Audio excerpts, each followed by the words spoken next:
It's hard to say. It's a jumble, and if you watch that press conference, if that's what you want to call it, there were many elements thrown out there. There's one in favor of quote unquote regime change and the restoration of democracy. That wasn't very highly touted by Trump, and Trump has not made the restoration of democracy or the promotion of human rights a particularly important part of his human policy, his foreign policy, unless it's convenient for him, which it tends not to be. So it wasn't a very strong motivation.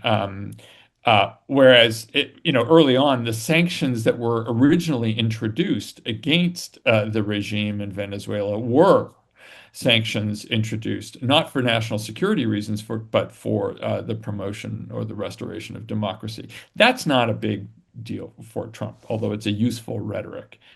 He really centered the role of oil.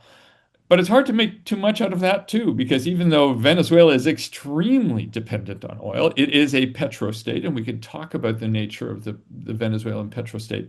It's not very important to global oil supplies, certainly not to the United States.